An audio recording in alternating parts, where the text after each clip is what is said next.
Very warm welcome to SWAYAM course on Design Thinking and Innovation. This is week 14.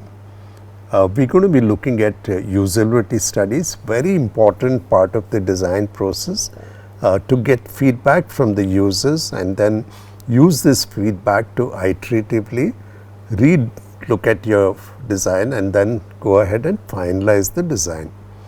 Okay, so more on this. So it's A14. Week 14.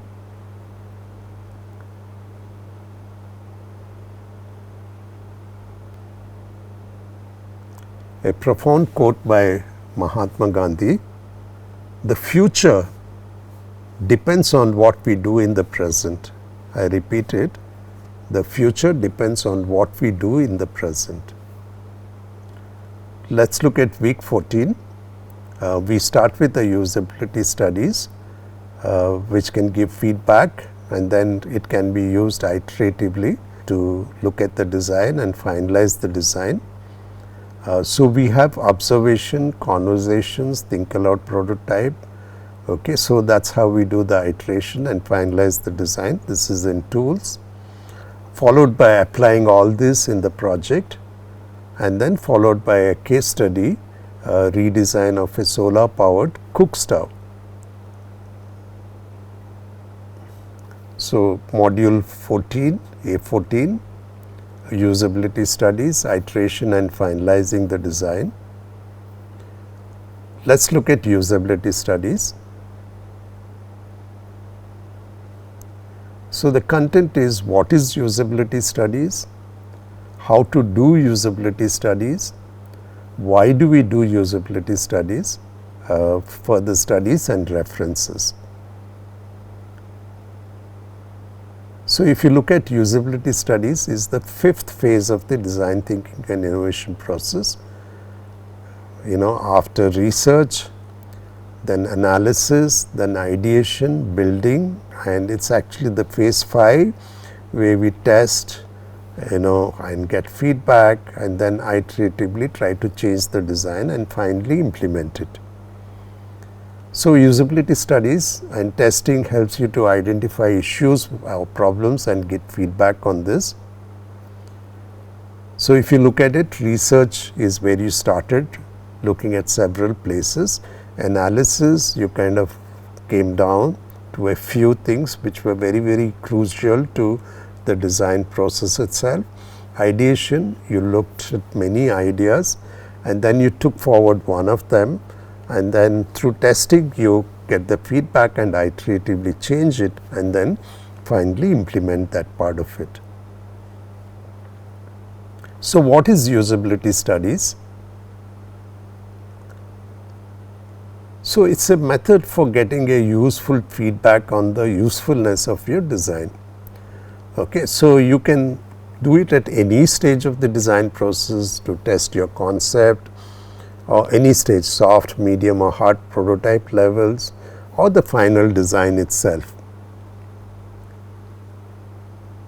So, if you look at it, you can test it for efficiency, human factors, experiences, whether you are able to interact with that, ease of use, comfort, intuitive to use or affordances.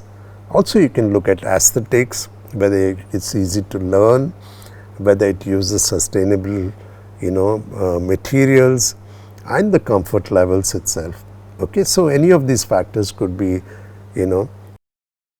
studied using usability studies.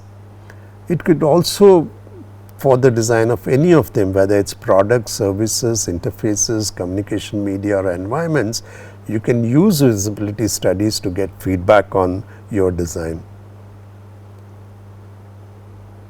Now, how do we do this studies? Okay, so we are actually proposing, there are many methods, but we are proposing 3 methods. I think these are very simple and easy methods to do and it gives you great feedback. First is observation along with conversation. It can be done before using the product or the service or while using it or after using it also. Okay, so at all these stages you can actually do observation, conversation. There's also a very interesting thing called as the think aloud prototype. Okay, while using the product or the process or the service, that you actually speak aloud what you are going through, what comes up in your mind, okay, and followed by user testing while using the product or the service. Okay, so the feedback that one can get can be both qualitative or quantitative. Okay, qualitative means you can measure the level of comfort, feelings, ease of use, experiences and aesthetics. Okay, you can use a Richter level scale to use it, or it could be quantitative. It's the how efficient it is, how many errors did you make, okay, numbers, time taken, efforts taken, or whether you're able to recollect it or not. Okay, so it can either be qualitative or quantitative. So observation conversations, great for using, before using, while using and even after using. Think aloud prototype, great while using the services. User feedback while using it and after using it. Okay, so let's look at the variables in user studies. Okay, so these are the different variables in user studies. Okay, so observation, for example, can be done by the user looking at how the user is actually using your product or service, or it could be the observation by the user while he is using the product. It could be offline or online, okay, observations.